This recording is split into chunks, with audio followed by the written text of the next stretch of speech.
예, 이 시간 다 함께 기도할 때 유용상 집사님 기도하시겠습니다.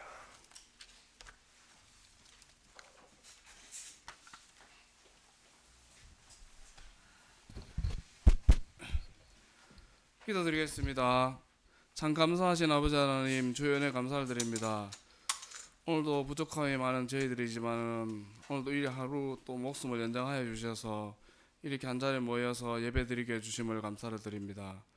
세상의 모든 사건들은 주께서 일으키시길래 우리들은 너무 슬퍼하거나 너무 기뻐할 필요도 없고 오직 저희들 할 일은 감사할 일밖에 없음을 알게 하심을 감사드립니다.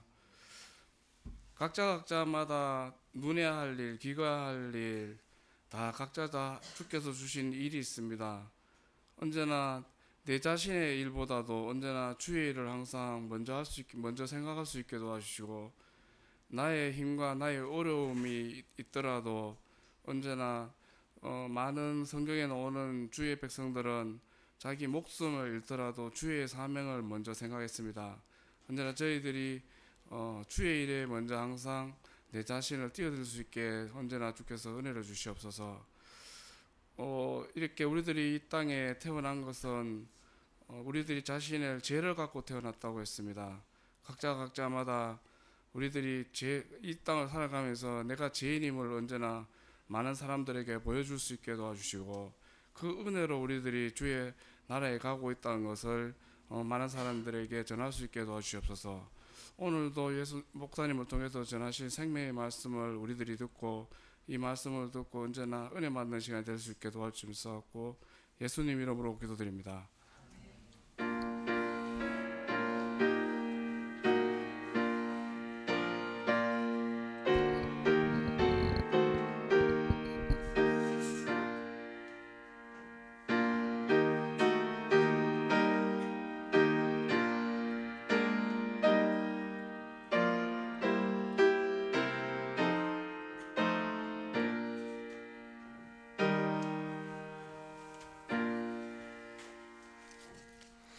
네, 이 시간 광고 시간입니다. 광고 없으면 찬송가 46장 합시다.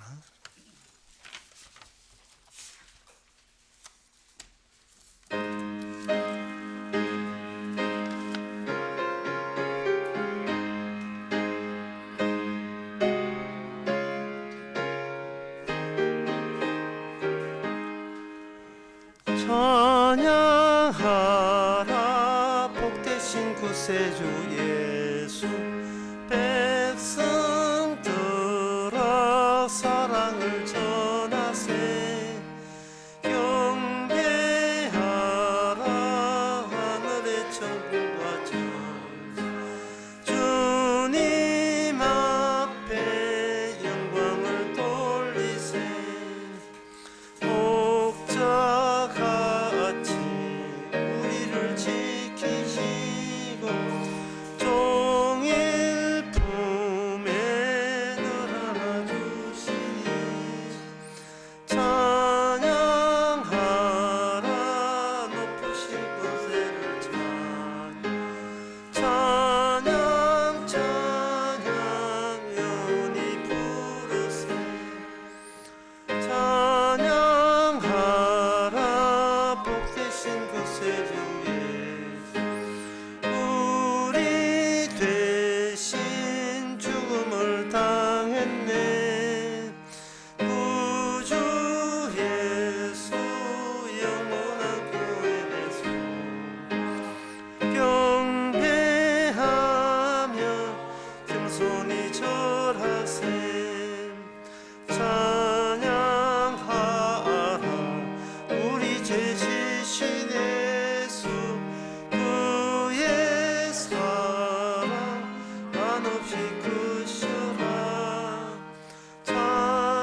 앞에 드리세.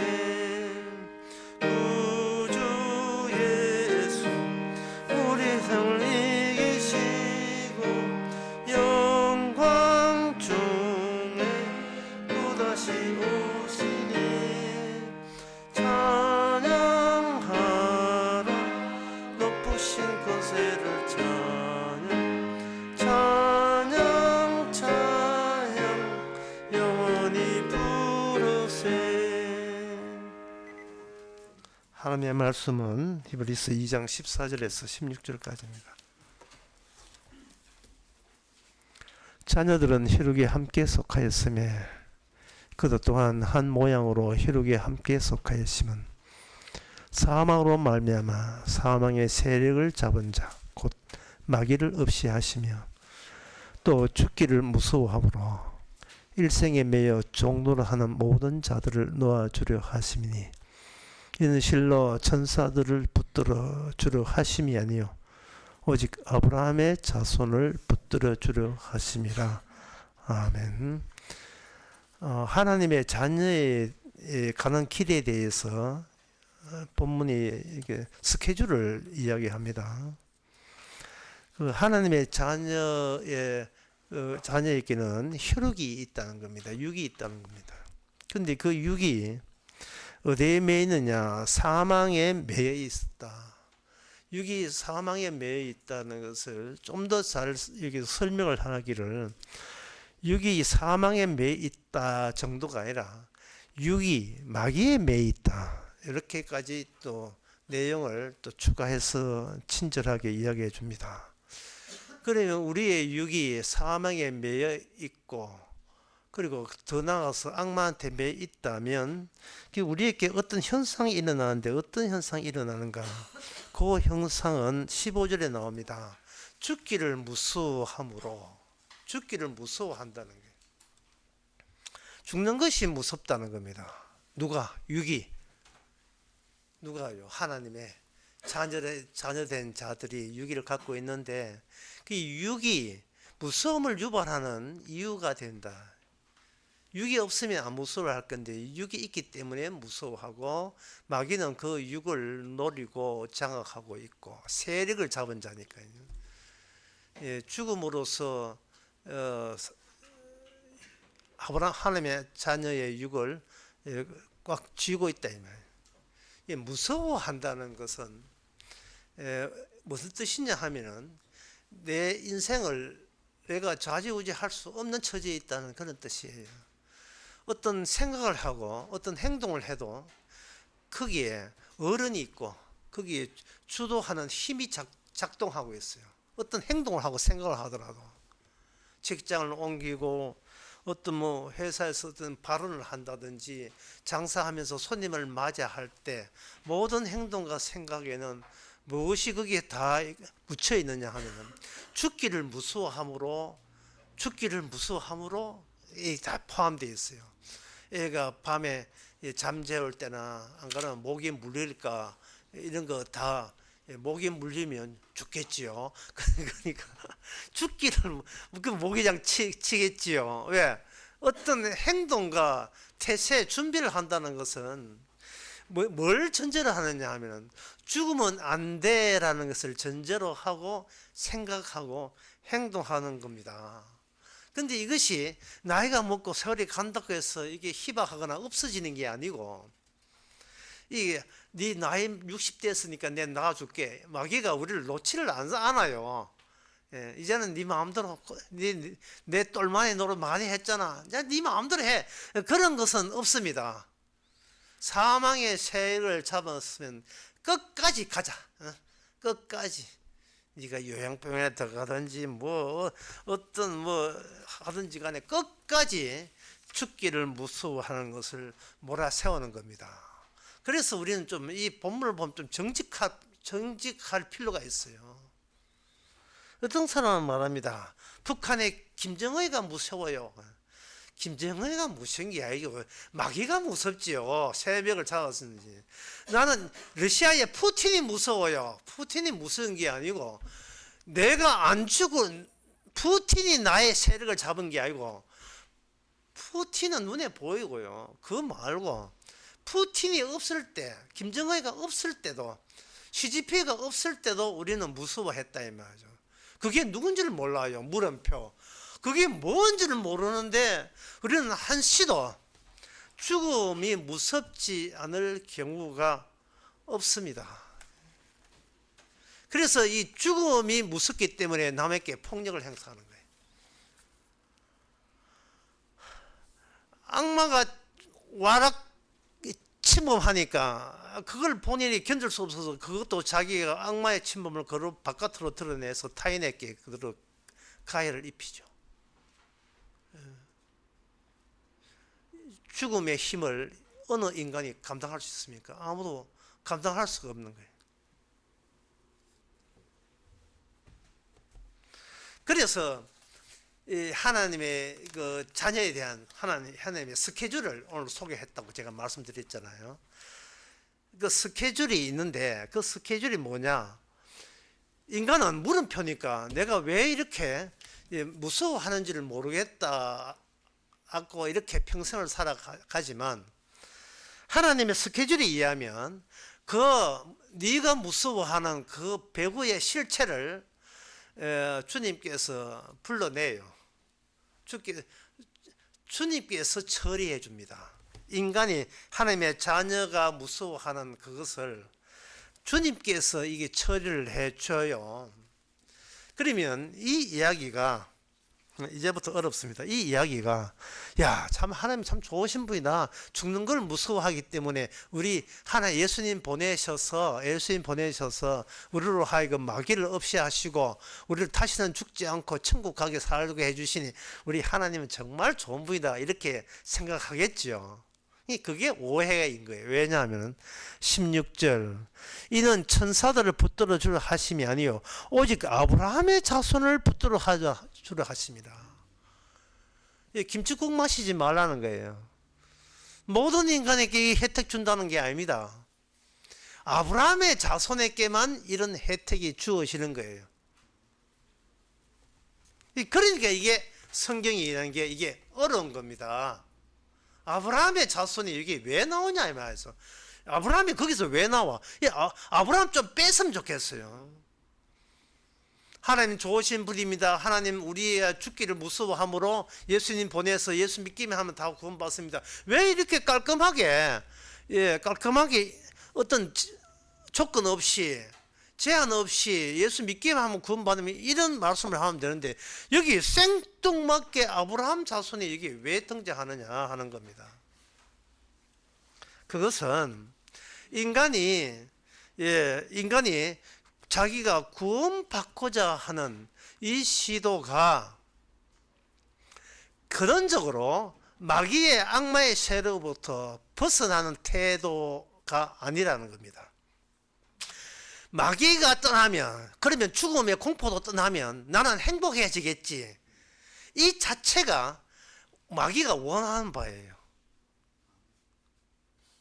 마귀의 관심사는 뭐냐 하면은 아브라함에게 있는 거예요. 근데 우리의 관심사는 뭐냐? 나한테 있어요. 내가 얼마나 행복하느냐, 죽어서 좋은 나라 천국 가느냐, 관심이 거기에 있어요. 그래서 아브라함 가면 이거 우리나라 사람 아닌데? 그하고 아브라함하고 내가 무슨 관계 있어? 아브라함하고 내하고 관계 없다고 이거는 그냥 건너뛰어요. 나만 구원받으면 됐지 아브라함까지 내 신경 왜 써? 신경 쓸 필요 없잖아. 그렇게 생각을 하는데 그게 성경 전체에 대해서 생각이 너무나 일방적으로 자기 본의로 생각해서 그렇습니다. 어디를 봐야 되느냐 하면은 혈육에 속했다는 거. 혈육에 속했다는 것은 어쩔 수 없이 마귀의 종이 되었다는 겁니다. 이게 종도로 돼 있죠. 무서워함으로 일생에 매여 종도로. 종이라는 것은 본인이 최종적인 주도권을 갖지 않은 상태를 종이라고 합니다. 내 모든 결정과 행동과 생각을 내가 판단하고 내가 선택하고 내가 결정하겠다면 그건 종이 아니에요. 지가 주인이에요. 종이라 하는 것은 내 주인이 되는 그 주인의 생각을 일방적으로 그냥 유입받는 걸 종의 입장이에요. 종의 처지에 있어요. 성경을 보면서 성경 나온 모든 문장, 내용, 뭐 단어가 한두 개가 아닙니다. 수만 개가 넘지요. 예, 수만 개가 뭡니까? 엄청나게 많은 단어와 그 개념들 많이 보면서 이것을 마귀가 주었다는 생각을 해보세요. 이 성경을. 한 번도 그런 생각 해본 적 없죠. 이 성경을 마귀가 주었다고 생각해 보세요. 그럼 마귀가 이 성경을 왜 줍니까? 성경 보고 네 구원받을 수 있던 아이디어를 네가 획득, 소유할 수 있다고 가르치는 것이 마귀 생각이기 때문에 그래요. 성경은 분명히 이야기합니다. 성경은 예수님에 대해서 이야기하는 거예요. 그런데 우리는 예수님 중간 그릇 쳐보고 성경은 좋으신 하나님, 사랑의 하나님이 나를 천당 보내려고 성경 줬다고 생각하는 겁니다. 왜 그런 생각을 하느냐? 우리가 마귀 들렸으니까 그런 생각하는 거예요. 나는 종이고 마귀가 내 주인이기 때문에 성경이 아니고 경전이 아니고 어떤 좋은 책, 어떤 귀한 말을 들어도 이거는 좋은 아이디어다. 정 멀쩡 복음, 진짜 기쁜 소식이다. 복음이다. 받아들이자. 그럼 내가 잘 되겠지. 그런 생각을 갖는 겁니다. 그러니까 성경에서 나온 내용을 하나도 이해 못하는 거예요. 교회 50년, 60년도 성경 기자를 하나도 이해 못하는 겁니다. 자, 어느 정도 이해 못하는지 예를 한번 들어보겠습니다. 창세기 12장. 창세기 12장 2절에서 3절에 보면 이런 말씀이 있습니다. 내가 너로 큰 민족을 이루고 내게 복을 주어 내 이름을 창대케 하리니 너는 복의 근원이 될지라. 너를 축복하는 자에게 내가 복을 내리고 너를 저주하는 자에게 내가 저주하리니 땅의 모든 족속이 너로 인하여 복을 얻을 것이라 라고 되어 있죠. 이 말씀 들으면 나 아브라함 좋아해. 사랑의 아브라함, 나 아브라함 팬이야. 이래 막 나올 준비를 하는데 그것부터 생각해야 돼요. 왜 아브라함에게 복과 저주의 기준이 되게 했는가? 그 많은 사람들 있는데 왜 다른 사람 다 제치고 유독 아브라함에게 복과 기준이 되게 해서 아브라함을 복하면 복이 오고 아브라함에게 복이 있다는 걸 모르면 아브라함의 존재를 무시하면 도외시하면 그 자동적으로 아무리 잘 살아도 그 자체가 저주가 된다. 이러한 판단이 왜 아브라함에게만 주어졌느냐 이 말입니다. 왜? 왜? 아브라함하고 우리하고 뭐가 차이 나는데 왜 나는 무시하고 아브라함에게는 왜 그렇게 특별 대우하는 이유가 뭔데? 그 이유를 모르면서 아브라함을 나 좋아해. 아브라함을 믿을 거야. 그렇게 나오면 그 복받고 구원받겠습니까? 그래서 아브라함을 좋다고 아브라함이 초상해라고 믿었던 그들이 바로 예수님을 죽였던 유대인들입니다. 소위 사태 파악을 못하고 있어요. 사람들은. 이 말은 간단하게 이렇습니다. 악마가 인간에 무서움을 줬다. 두려움을 줬다. 죽기 무서워하는 공포심을 줬다. 악마가 인간에게 단지 그것만 공포와 불안감만 준 게 아니에요. 악마가 장악할 때는요, 인간이 하는 모든 생각이 악마의 생각 조금 더 바깥으로 못 벗어나는 지경에 놓이게 만들었다는 거예요. 악마의 앞잡이 노릇을 안 한 적이 없게 만들어요. 악마의 앞잡이 노릇을. 그래서 어떤 행동을 할 때도 실수 줄이려 하고 성공하려고 하고 불행하지 않게 하고 슬픔적인 실패한 인생이 안 되려 하는 그 모든 것이 그게 성경에 보면 그게 악마의 생각이에요. 악마의 생각이 그대로 우리 생각까지 스며든 겁니다. 그리고 그 스며든 것에 대해서 우리는 꽁꽁 묶여있기 때문에 족쇄에 차있기 때문에 이 생각 말고 다른 생각은 상상도 해본 적이 없어요. 악마의 앞잡이 앞에서 성경을 들이대니까 성경에서 내 좋은 거, 내 귀한 거 그거 다 해가지고 달달 애우고 성경 읽고 백독하고 뭐 성경 서기까지 하고 뭐 성경 연구하고 뭐 그러죠. 참 이 문제를 그러면 이런 문제를 인간의 힘으로 이렇게 어떻게 해결합니까? 라고 저한테 물으면 종이는 종인데 무슨 해결을 해요? 종은 묶인 존재인데 우리는 해결을 못합니다. 우리가 해를 같으면 그 마귀는 우리 주인이 아니죠. 꽁꽁 묶어 놓고 꽁ጮ 말아 하는데 뭘 거기서 우리의 유도리가 나와요? 우리의 융통성이 거기 발휘됩니까? 해결이 없어요. 그러면 해결이 없지만 지금 천국 간 성도들은 분명히 있을 게 아니냐? 분명히 있습니다. 그러면 어떻게 그들은 천국 갔습니까? 그게 바로 하나님의 작품이죠. 율법을 줌으로써 그 율법을 레위 지파의 제사장칙으로 압축을 해놨습니다. 12지파를 이렇게 해놓고 12지파에게 준 그것을 아주 뭐 이렇게 좀 거친 표현이지만 12지파 이렇게 지파내 12지파 해놓고 그 12지파를 한때 묶어서 밧줄로 꽁꽁 묶어버리면 그게 무슨 지파가 되느냐 하면 레위지파가 돼요. 그러니까 지파가 13지파예요. 13지파인데 그 12지파를 한 지파에 종속되게 했습니다. 뭐가? 율법이. 누가요? 하나님이. 누구에게? 아브라함 자손에게. 지금은 이 아브라함은 본인도 지금 당황스러워요. 왜 내가 복과 저주의 기준이 돼야 되는지 본인도 납득이 안 돼. 납득이 이해가 안 되는 거예요.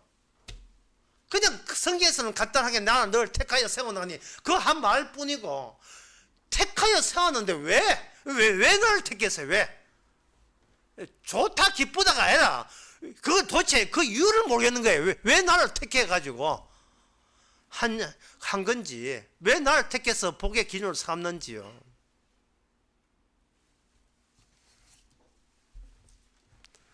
그것은 그 아브라함을 만두피로 사용하기 때문에 그렇습니다. 만두피라 하는 것은 만두가 있잖아요. 만두피가 있어야 되잖아요.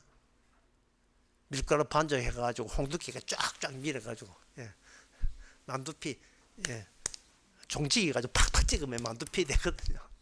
거기에다가 속을 채웁니다. 아브라함의 그 육신, 아브라함 육신은 만두피가 되고 안에 하나님의 아브라함의 언약은 거기에 속이 됩니다. 속이 꽉꽉 쳐버리면 어떻게 되느냐? 만두피가 폭발하면서 터지면서 죽음이 터져버려요. 죽음이 터져버리면 아브라함과 악마와의 관계도 그게 다 휘어서 찢어지고 이 절단나고 파괴되어 버리는 겁니다. 언약을 집어넣어서 그동안 악마의 철저한 사유물이 존재가 묶여있던 그것을 죽음 가지고 네 죽는다, 네 죽인다, 늘 죽는 것 가지고 죽음으로써 지배한 거예요. 악마가 알아요. 인간은 왜 죽어야 되는가? 왜냐하면 하나님 보시기에, 악마가 하나님을 아니까 보시기에 그들이 아무리 바르게 살아도 죄인이기 때문에 죽어봤다 한 거예요. 그걸 즐기고 있습니다. 악마는.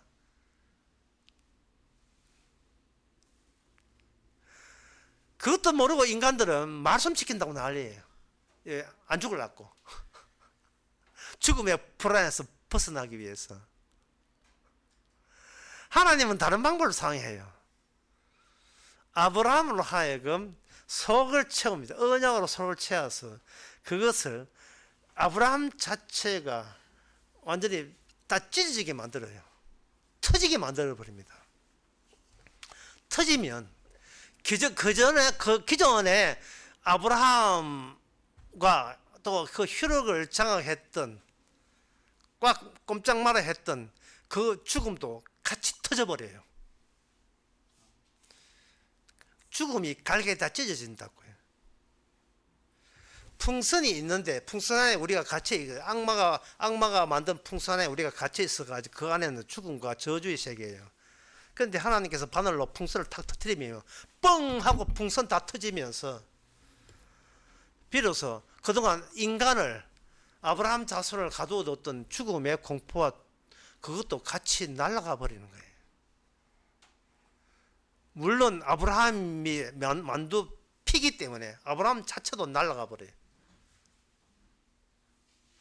한 예를 들면 이렇습니다. 어떤 예냐 하면은 아브라함에게 복과 저주가 중첩되어 있습니다. 아브라함에게 복과 저주가 중첩이 되어 있어요. 그렇게 너를 믿으면 복 받는다 이거 끝난 게 아니고 너를 만약에 저주하면 저주를 받는다가 되어 있어요.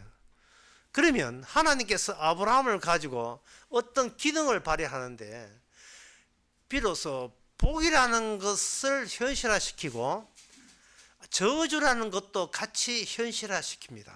아브라함이. 이 점을 이렇게 생각하면 진짜 쉽고 제일 간단해요. 서랍이 있는데 서랍 안에 복이 들어있고 저주가 들어있고 같이 공존해서 중첩되어 서랍 안에 들어있습니다. 근데 복받을 사람이 서랍을 열면 그 안에 복만 들어있고 저주받을 사람이 서랍을 똑같은 서랍인데 열면 저주가 들어있게 나타나도록 주께서 작용을 하시는 거예요. 아브라함에게. 참 굉장히 신기한 거죠.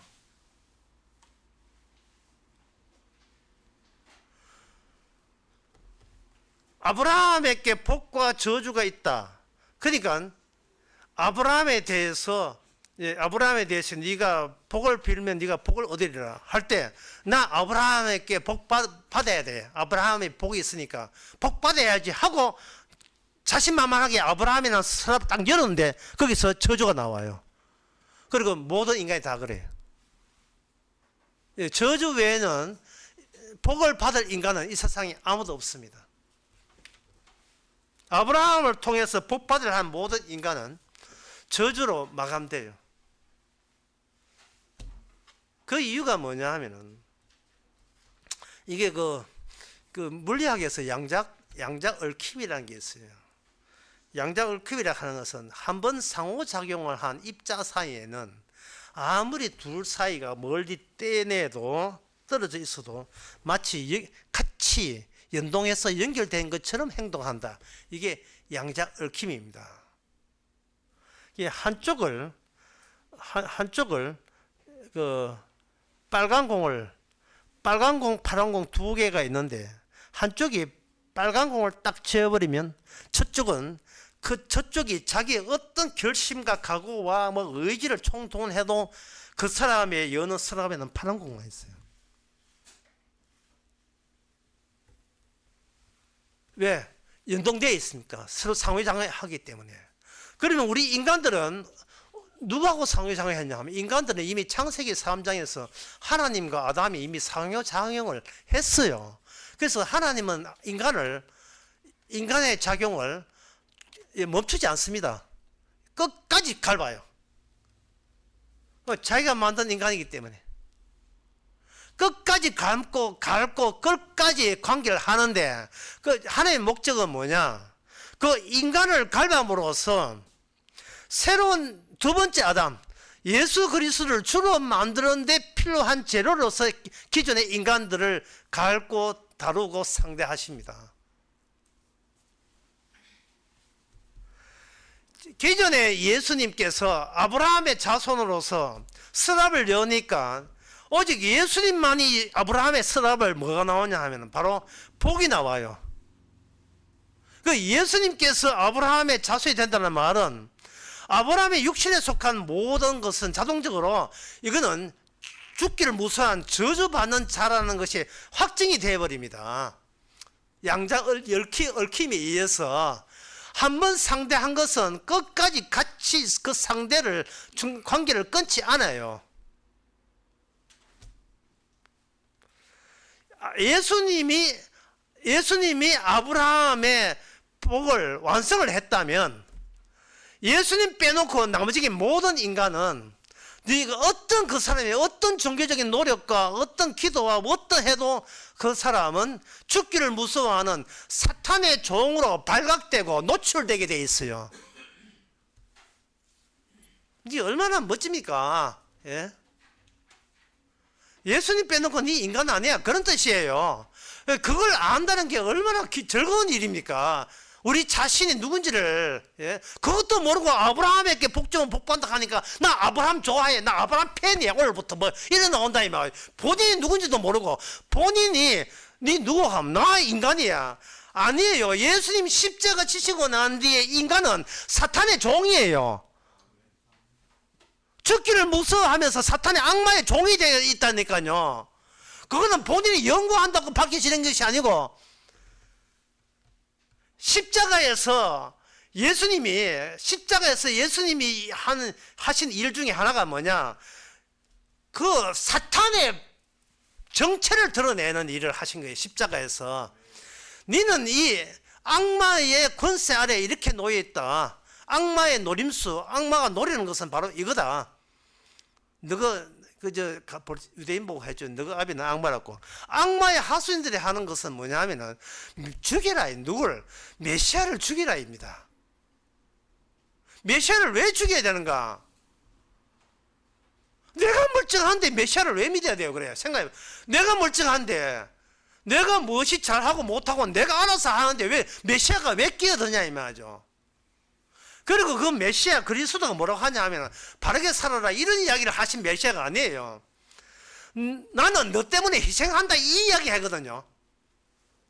예수님이 나는 세상 죄를 지우고 가는 어린 양이다. 다시 말해서 나는 희생하러 왔다는 거예요. 왜? 너가 워낙 못났으니까.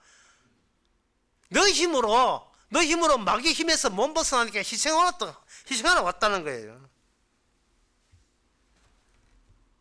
그 희생이라는 거, 이게 아브라함 경우에 희생이라는 게 어떻게 오는지를 아브라함 창세기 20장 한번 보겠습니다. 20장. 거기에 창세기 20장에 보면 아브라함이 아비멜렉이라는 추적을 만나요. 만나는데 창세기 20장 8절에 보면 아비멜렉이 그 아침에 일찍 일어나 모든 신복을 불러 그 일을 말하여 들리며 그 사람들이 심히 두려워했다. 심히 두려워한 거예요. 아비멜렉하고 아브라함을 만나는데 이 대목에서 제가 찬찬히 말씀드릴 테니까 이게 얼마나 이상한 일인지를 한번 경험해 보세요. 아브라함은 이게 외지에 갔어요. 이 자기 동네가 아니고 외지에 가니까 그쪽에서 어떤 폭력을 해도 저쪽은 쪽수가 많고 나는 하나밖에 없으니까 내 가족과 내 가족을 지킬 수가 없어요. 잘 고개 숙이고 수그리 하고 들어가야 돼요. 잘 보여야 된다고. 비 맞춰야 살 수 있어요. 아브라함이요. 죽기를 무서워하니까. 그런데 보니까 그 아비멜렉의 눈총이 보통이 아니다 이 말이죠. 아브라함을 보면서 아브라함의 시선이 가면서 그 옆에 있는 아브라함의 부인 사라한테 눈질을 주는 눈질이 좀 수상한 눈질. 어떻게 한번 해볼까 하는 눈질. 그래가지고 그 아비멜렉이 추장이 말하면 옆에 저는 뭐 어디서 왔습니다. 아마 그건 됐고, 그건 신경 써가. 근데 옆에 있는 그 여자분이 누구십니까? 아브라함도 눈치가 있어가지고, 야, 이거 자칫하면 날 죽이고, 내 아내 뺏겠네. 이래가지고, 이제 요령을 부린 거예요. 제 위동생입니다.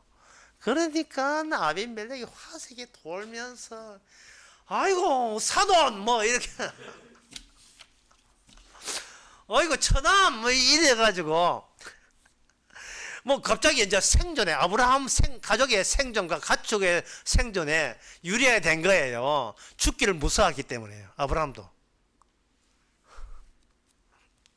그래가지고 이제 그 누이를 하니까 밤에 그 아비멜렉이 그 사라와 관계를 맺으려 하다가 여기에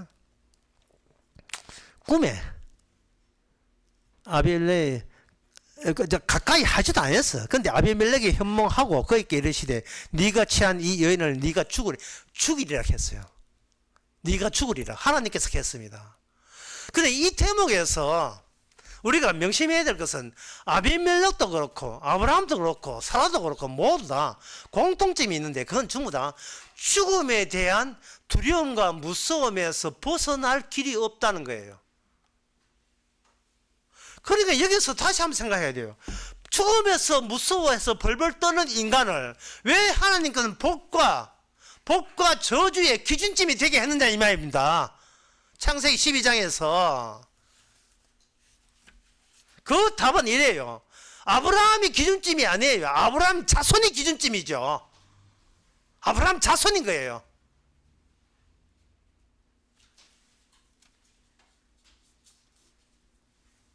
로마서 그 요한복음 8장 56절에 아브라함이 예수님이 하신 말씀이 아브라함이 내 때를 보기를 원했다가 나를 보고 기뻐했다 했어요. 그 이야기를 듣고 유대인들이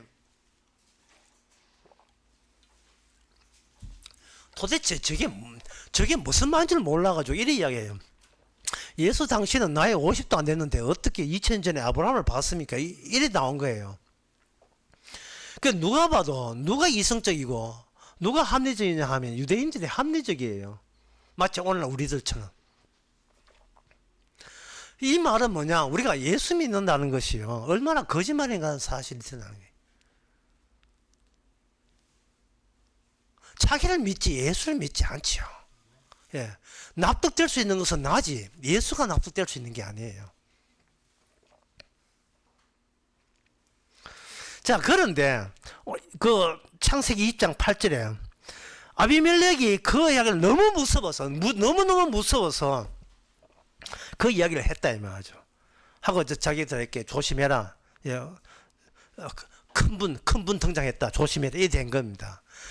여기서 아비멜렉이 왜 아브라함을 함께 있으면서 왜 무서움을 느꼈는가?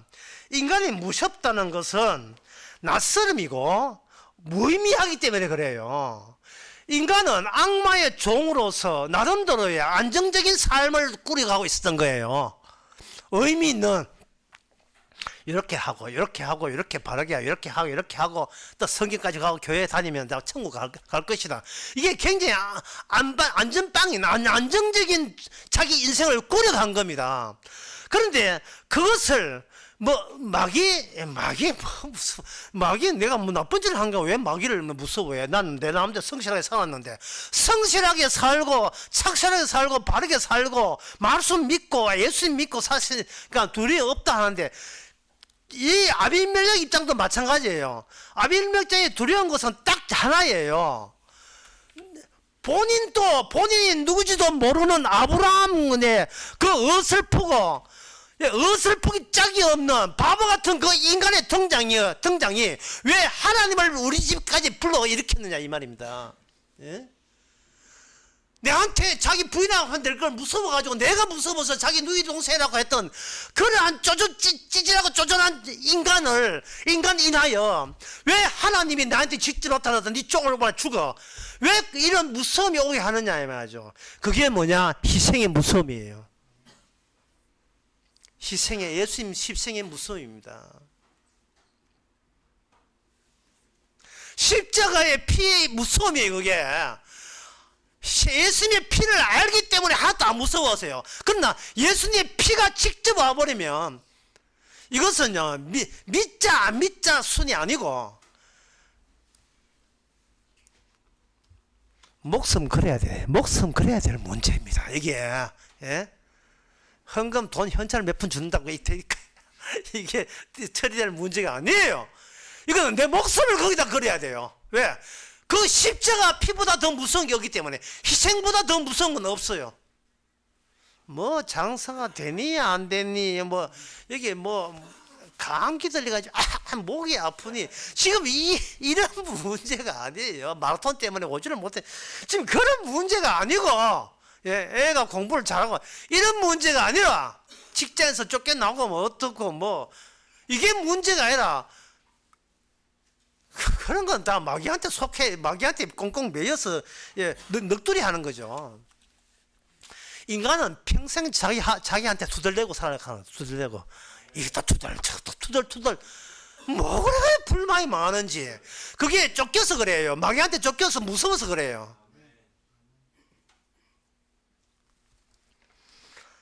그러니까 이 아브라함도 입장이 난처해진 거예요. 오히려 지금 아비멜렉이 이성적이고 제대로 된 인간이에요. 예. 아브라함 같은 경우에는 입장이 난처해지게 되었어요. 왜냐하면은 갑자기 하나님께서 아비멜렉 집안의 여자들 전부 다 단사시켜 놨어요. 임신을 못 해버렸어요. 임신을. 나는 시시한 존재인데 하나님께 일을 크게 벌리나 버렸어요. 이 얼마나 무서운 하나님이십니까? 그런데 그것도 모르고 아브라함이 아비멜렉께 내세울 건 아무것도 없어요. 성도가 다른 사람에게 줄 수 있는 게 죄송합니다만 아무것도 없어요. 아무것도 없습니다.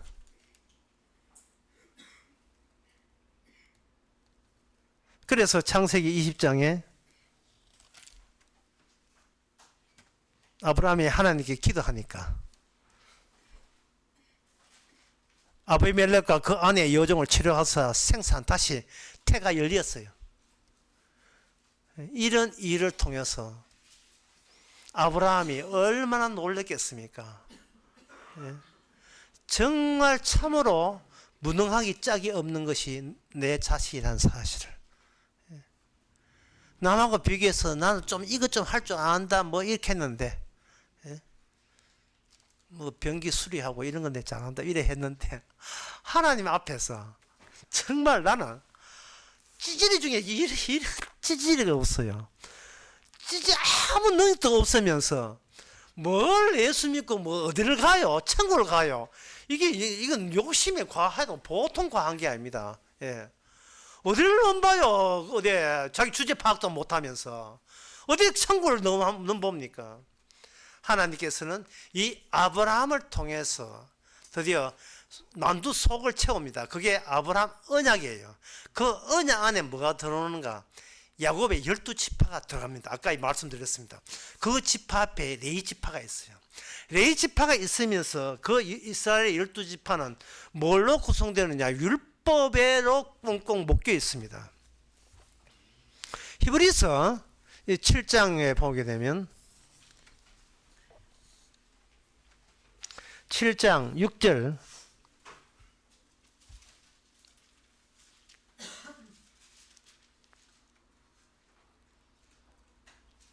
7장 10절 이는 멜기세덱이 아브라함 만났을 때 레위는 자기 조상 헐이 있었습니다. 참 성경이 참 어렵죠. 다시 읽겠습니다.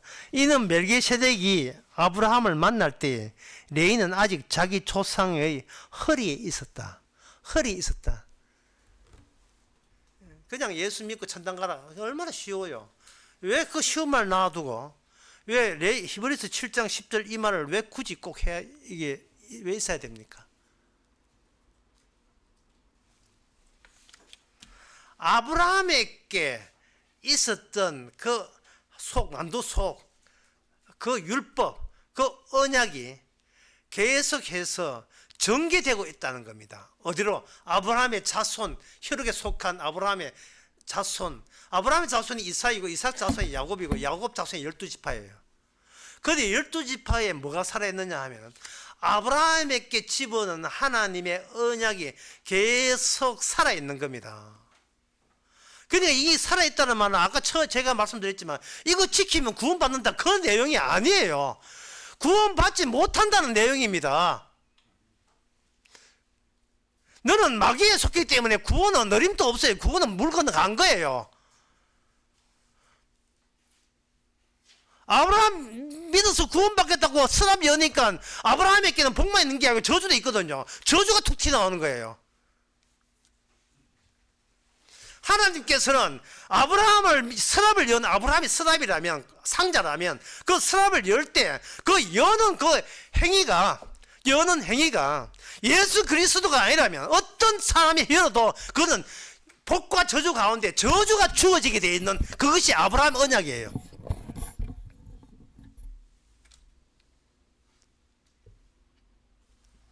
그러면 여기서 우리가 질문해야 되는 건 아브라함의 복과 저주가 중첩되어 있고 같이 공존해 있다면 아브라함 안에 어디가 복이고 어디가 저주가 있느냐 하는 거예요. 두 개 다 있다는데 아브라함에게 복과 저주가 한 인간 인물 속에 복과 저주가 같이 공존해 있거든요.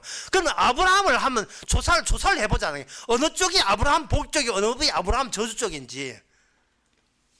예. 아브라함은 아무것도 모르죠. 왜? 자기는 만두 피니까 만두 속이 뭔지 모르죠. 만두 속이 만두 피를 이용하니까 자기는 어떻게 조차할 수 없지요. 그 안에 뭐가 들어있나? 저주가 뭐냐? 율법이 아브라함의 자손 가운데 모세가 나오거든요. 아브라함 자손 가운데 율법과 더불어서 모세가 율법을 줌으로써 율법이 주어진 곳에 저주도 같이 주어지게 되어 있습니다. 그게 바로 그 율법의 왕이 뭐냐? 레위지파 제사장이에요. 그 레위지파가 태어나기 전에 아브라함이 복의 근원인 하늘의 멜기세덱을 만났을 때 그때 아브라함의 내부에 만두 속에 허리에 레위지파가 들어있었다는 저주가 들어있었다는 거예요. 하나님은 복을 주시는 분이 아니고 복과 저주를 둘 다 공존하신 분이에요. 그리고 복은 예수님 쪽이고 저주는 모든 인간 쪽이에요. 왜? 인간은 악마의 종이니까요. 오늘 이참에 깨끗하게 정리합시다. 오늘 정리 깔끔하게 합시다. 그러면 그 레위지파가 뭐 제사 드리고 해가지고 제사장으로 잘 하지 않았느냐? 레위지파가 하는 역할이 제사니까 뭐 그렇게 생각들 하는데 히브리서 7장 23절에서 28절에 보면 그 율법에 의해서 제사장이 된 사람의 모든 제사에 대해서 뭐라고 되어 있느냐 하면은 그들의 제사장의 수요가 많은 것은 죽음을 인하여 항상 잊지 못하시되 23절 히브리서 7장 23절 그러니까 그 율법에 의해서 12지파 안에 레위지파 안에 제사장 삼은 것은 그들이 인간이 아무리 제사 지내도 죽음을 초월하지 못하고 이겨내지 못한 것을 증명하기 위해서 그들로 하여금 제사장이 되게 한 거예요. 제사 지내서 구원 못 받는다는 거예요. 왜? 그것은 제사장이 연약하기 때문에 하나님의 율법의 취지를 완료시키고 성취할 정도로 그렇게 대단한 존재들이 아니었던 겁니다. 율법 줘서 그 율법 지킨 대로 제사장까지 해서 그러면 하나님이 그 제사는 받을 마음도 한데 너희들은 안 받는다고 되어 있는 거예요. 그 제사 되는 인간 자체가 마귀의 종이기 때문에 안 받는다는 겁니다. 그게 아브라함 속에 있던 저주의 요소예요. 그렇다면 아까 질문 그럼 지금쯤 하늘에 가 있잖아요. 아브라함, 이삭과 야곱도 가 있고 성도들이 가 있는데 성도는 어떻게 가느냐 그 말이거든요. 여기에 보면 히브리서 7장 15절에 멜시세덱과 같은 별다른 한 제사장이 일어난 걸 보니 여기에 단어 하나 별다른 한 제사장 별다른 한 제사장 율법에 의한 제사장은 이거는 죽음에 사로잡히는 제사장이라서 그게 모든 제사가 무효가 돼요. 소용없어요. 그렇기 때문에 하나님께서는 뭐냐 그 계통 율법 계통 제사장 말고 제사장직을 하되 별다른 그것과 전혀 다른 노선의 제사장을 따로 하나님께서 준비해 놓으셨다는 거예요. 그러면 왜 그 처음부터 준비하지 와 율법을 해가지고 제사장 해가지고 그건 아니야라는 말을 왜 하느냐? 마귀의 정체를 들춰내기 위해서 인간하고 마귀하고 결탁된 채 살아가고 있다는 것을 먼저 율법을 통해서 언급해서 어떤 인간도 마귀가 대장이기 때문에 율법을 이룰 수 없다는 것을 증명해 주는 먼저 선제 작업이 먼저 필요했던 거예요. 그게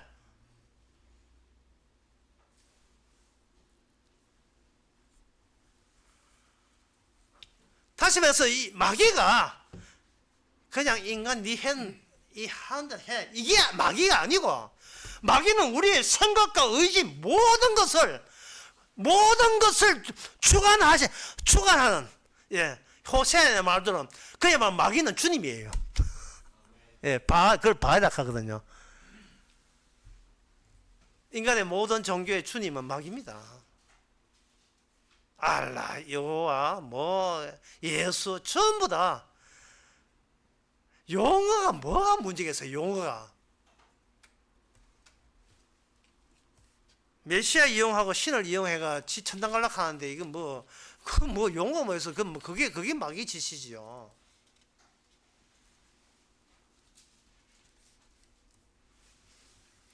그런데 그 제사장이 어디서 나오는가?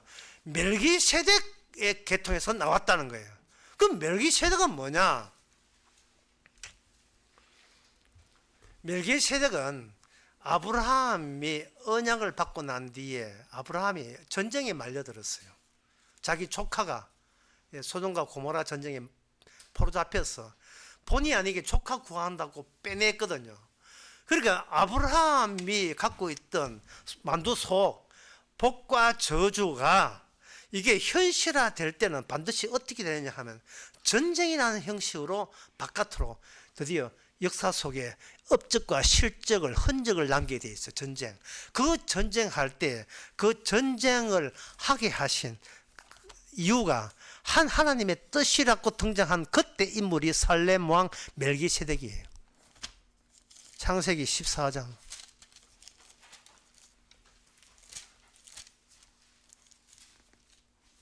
창세기 14장 17절에 아브라함이 그돌라 오멜과 함께 왕을 파하고 돌아올 때에 소돔 왕이 사배 골짜기 왕국에 나와 그들을 영접하였고 살렘 왕 멜기세덱이 떡과 포도주를 가지고 나왔으니 이는 지극히 높으신 하나님의 제사장이었다. 제사장이 원판이 따로 있었고, 멜기세덱인데 원판에 따로 있었고 하늘나라에 이미 그 멜기세덱 제사장의 영원한 기능, 제사장의 영원한 기능을 해야 될 준비된 분이 있었어요. 그분도 이 땅에 오면 인간인데 그 인간과 아담 인간하고 달라요. 기존의 인간들은 마귀의 종이에요. 근데 그분은 마귀의 종이 아니고 하나님의 종, 하나님의 아들이에요. 그 둘을 이 땅에서 직접 만나게 해주시는 겁니다. 만나게 해주실 때 그분이 어떤 원칙에서 가지고 이 땅에 일하느냐, 이 땅에 마귀와 전쟁을 벌이기 위해서 이 땅에 오십니다. 그 전쟁을 해서 전쟁 이긴 쪽이 뭐를 폭파시키는가? 그동안 인간에게 압박을 가했던 죽음이라는 이 보자기가 폭파해버려요. 죽음이라는 보자기가. 그 예수님이 어떤 식으로 그걸 보여주냐 하면 바로 예수님이 죽었다가 14일 만에 부활함으로써 그거 봐. 내 무덤은 빈 무덤이야. 사람들이 나를 죽음에 가두려고 했지. 마치 자기들 시제처럼. 나봐 거기서 해치고 나왔잖아. 죽음을 해치고 나왔잖아. 그런데 그 죽음을 해치고 나오는 그 예수님의 기능이 뭐냐? 제사장 기능이에요. 제사장 기능은 율법에 의하면 스스로 제물이 되시고 또 제사장 되시고 제물이 되셔서 죄를 사해주는 기능을 제사장 기능이 하는 거예요. 죄를 사해주는 거. 그러면 정리하면 이래 돼요. 예수님께서 이 땅에서 하시는 일은 제사장 일인데 그거는 뭐냐 하면은 지금 인간들이 죄 때문에 마귀죠. 죄 때문에 하지 못한 어떻게 섬기지 못한 자를 끄집어내는데 그 원칙이 아브라함의 그 원칙에 준해서 끄집어내는 거예요. 그러니까 이거 아브라함의 원칙에 준해서 끄집어내기 때문에 구원받은 자를 뭐냐? 아브라함 자손이라고 이야기하는 겁니다. 아브라함 자손. 다가 아니고 아브라함 자손이에요. 히브리서 2장 오늘 본문처럼 이는 실로 천사들을 붙들어 주려 하심이 아니고 오직 아브라함의 자손을 붙들어 주려 하심이라. 왜 아브라함 자손을 붙들어 주는가? 다른 자손들은 마귀 종이기 때문에 구원에 환장한 사람들이거든요. 안 돼요. 이 사람들은 안 돼요. 그런데 이게 아브라함 자손이 그러면 이제 문제가 우리가 진짜 아브라함 자손인지 아닌지를 우리가 어떤 식으로 우리가 스스로 판정할 수 있느냐. 상당히 중요한 문제지요. 그 판정한 방법이 뭐냐? 15절인 16절입니다. 실로 천사들을 붙들어 주려 하심이 아니오라고 되어 있어요. 천사들이 붙들어 주지 않으며. 그러니까 이게 뭐냐면 저 사람 말고 나를 구원했다가 아니라 천사하고 비교해 보라는 거예요. 천사하고. 왜 하나님께는 천사를 구원하는 게 아니고 왜 아브라함 자손을 구원하느냐 하는 겁니다. 원래 이게 천사가 자체적으로 노동조합이 조성되어 있어요. 결속되어 있습니다. 천사의 특징은 결속이에요. 결속인데 이 사탄이 반란을 일으켰거든요. 천사는 히브리서 1장 그 14절에 보면 모든 천사를 부리는 영으로서 구원을 후사를 위하여 섬기고 보내심을 아니냐 이래 있어요. 선사는 피조물로서 하나님의 하는 일에 전적으로 복종하고 지시대로 따르기만 해야 돼요. 그게 천사입니다. 이 천사들의 집단은 그런 집단이에요. 그런데 그 중에 사탄이 오늘 본문에 나오는 사탄이 반란을 일으켜서 그래서 배신하고 싸움이 벌어졌어요. 내란이 하늘나라 내란이 벌어진 거예요. 그런데 다른 천사 미카엘의 공격을 받아가지고 어떻게 되냐? 더 이상 하늘나라는 버티지 못하고 지상으로 내려왔거든요.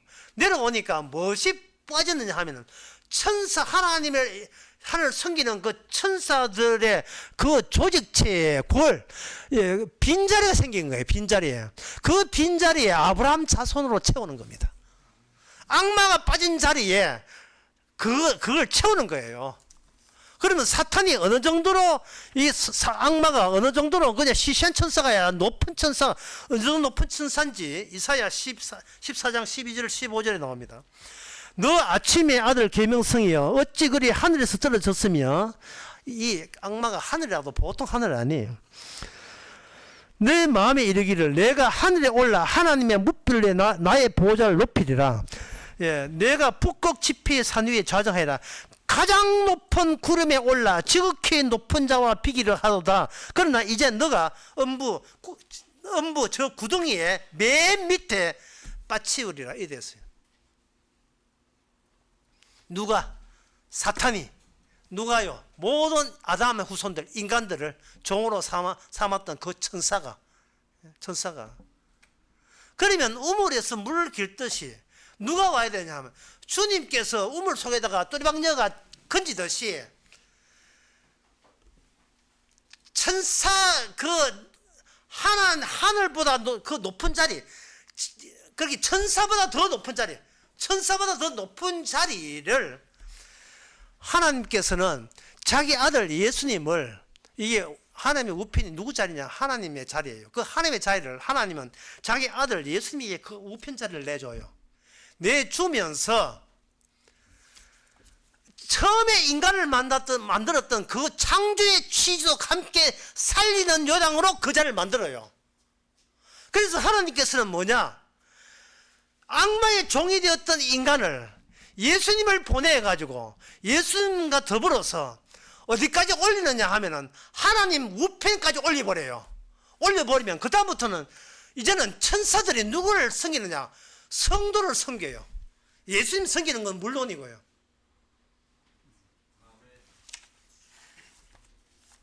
이 복잡 그러니까 이건 구원은 무슨 문제냐 하면요, 구원은 내 행동을 어떻게 하느냐 아니라 자리 문제. 에베소서 2장 6절에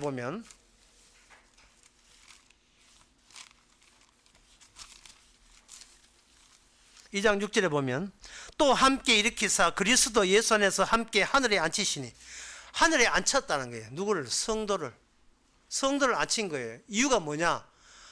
아브라함의 자손이 난 이름으로 한 거예요. 그러면 우리가 아브라함 믿고 복 받으면 되지 않겠느냐? 갈라디아서 3장 16절에 보면 이런 말씀 나옵니다. 여기 너무 어렵지만 반드시 꼭 아셔야 될 거예요. 아브라함 자손이 혈육적이다 아브라함 자손 되는 게 아니고, 아브라함 자손은 여럿을 말한 것이 아니고 단 한 분이에요. 단 한 분.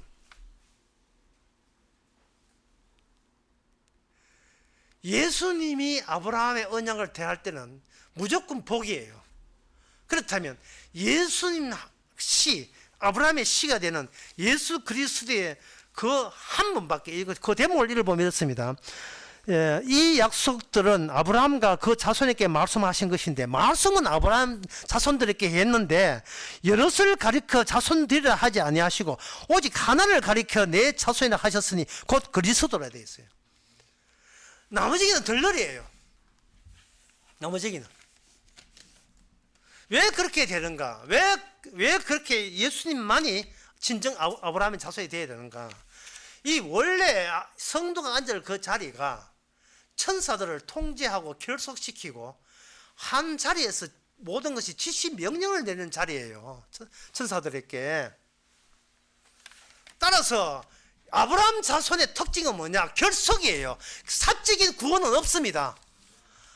예수님 하나에 같이 하나로 똘똘 뭉치는 결속된 거예요. 그 결속을 누가 해야 되는가? 그 결속을 천사들이 그렇게 한 거예요. 천사들은 개인 플레이가 없습니다. 결속이에요. 전부 다 결속. 그들은 전부 다 예수님 그 하늘나라에서 주님 중심으로 춤을 추는 자들이에요. 성경에 보면 천사들이 때를 지어 춤추는 대목이 나와요. 아가 6장 14절. 여기 아가 6장 13절에 보면 돌아오고 술래미 여인아 돌아오거라. 우리로 너를 보게 하라. 너희가 어찌하여 하나님의 춤추는 것을 보는 것처럼 술래미 너 어찌하여 마하나임의 춤추는 것을 보는 것처럼 술래미 여자를 보느냐. 여기 마하나임이 군무를 쳐요. 마하나임이 뭐냐? 창세기 32장에 보면 2절에 보면 야곱이 가는 길에 떼쓰리 천사를 만나요.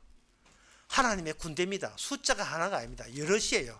여럿인데 하나같이 움직여요. 그 대목이 잘 나와 있는 것이 에스겔 1장과 10장에 나오는 에스겔의 천사의 모습입니다. 그들에게는 바퀴가 있는데 명령 하나에 따라서 바퀴가 딱딱 그 지시대로 움직여요. 이게 바로 성도들도, 예수님 안에서 성도들도 주님의 지시 하나에 딱딱 지시대로 움직이게 되어 있다는 거예요. 그러니까 성도의 공통점은 뭐냐? 쪼다예요. 쪼다. 아브라함 같아. 아무것도 할 줄 몰라요. 그냥 시키는 대로 움직일 뿐이에요. 마치 천사와 같아요.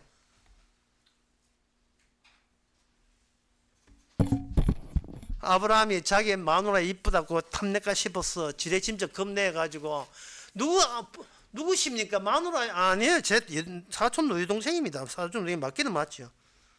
그런 식으로 비리비리거리면서 가던 그 아브라함이 히브리서 11장 18절은 아브라함과 야곱과 이삭을 이렇게 합니다. 나는 이 땅에 나그네다. 손 틀고 이 쪼다 이제 갑니다. 이 바보 덩신같이 아무것도 아닌 나에게 왜 저를 천국 보내주시는지. 서랍 열면 저주도 나올 수 있는데 우리 희생이니까 내가 희생할게. 희생하신 분이 아브라함 서랍을 여니까 혹시 복만 나오는 거예요. 복만 나오니까 아브라함 자손 외에는 뭐냐? 저주만 나오게 돼 있어요. 양자 얽힘에 의해서. 이쪽에 파란 걸 뽑으면 저쪽 무조건, 이 빨간 걸 뽑으면 저쪽 무조건 파란 돌. 뭐 선거운동 그거하고 관계없습니다. 이제 빨간 거 파란 거 관계없어요. 정치적 발언 아닙니다. 따라서 오늘 설교의 핵심은 이겁니다. 희생은 우리가 무서워하는 죽음보다 더 무서운 게 희생입니다. 예수님이 희생했다는 것. 그 사랑 앞에 우리는 바보가 돼도 상관없어요. 그때는 너희가 울었지만 이제는 너의 입가에 미소가 있을 것이다. 웃을 것이다. 모든 눈물을 주님에 의해서 씻어주는 그날만 여러분들을 바라보면서 아브라함처럼, 이삭처럼, 야곱처럼 이 땅에 나그네라는 사실을 있을 이유도 할 줄 알아야지. 한게 있습니까? 할 줄 아는 게 있습니까? 앞으로 살아도 마찬가지예요. 아무것도 못하는 우리를 그냥 복의 천사처럼 복의 하나의 단체, 복된 단체에, 결속된 단체에 이르러서 집단으로서 우리 주님 앞에 춤추면서 섬길 수 있는 그날이 어서 오기를 원합니다. 기도하겠습니다. 하나님 아버지, 주님 덕분이라는 말조차도 정말 황공스럽습니다. 할 줄 아는 게 아무것도 없고 내세울 것도 없는데 예수님께서 일방적으로 희생하셨다는 십자가의 의미를 깨닫게 해서 그동안 우리에게 철저하게 마귀한테 농락당했음을 새삼스럽게 발견하는 그 기쁨으로 충만한 생활이 되게 하옵소서. 예수님의 이름으로 기도합나이다. 아멘. 찬송가 144장 합시다.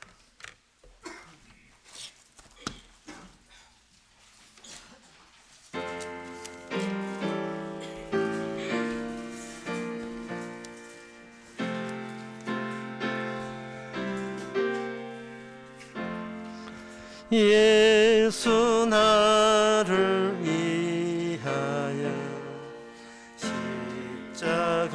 십자가를 질 때 세상 죄를 지시고 고초당하셨네.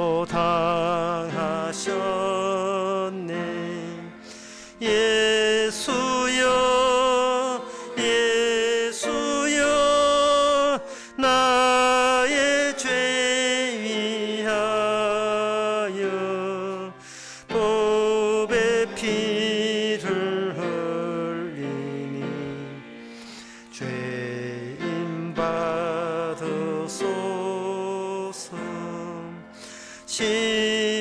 십자가를 지시는 무슨 죄가 있나.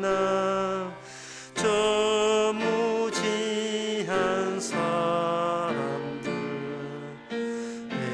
메시아 주였네.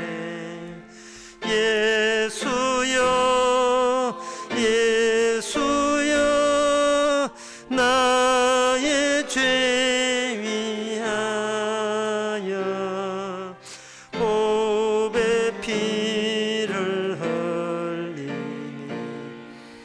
죄인 받으소서. 피와 같이 붉은 죄 없는 이가 없네. 십자가의 공로로 눈과 같이 되네. 예수여 예수여 나의 죄 위하여 법의 피를 흘리니 죄인 받으소서.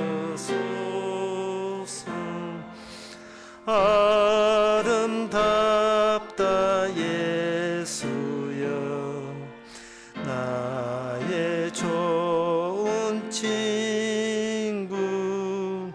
예수 공로 아니면 영원 형들 받네. 예수여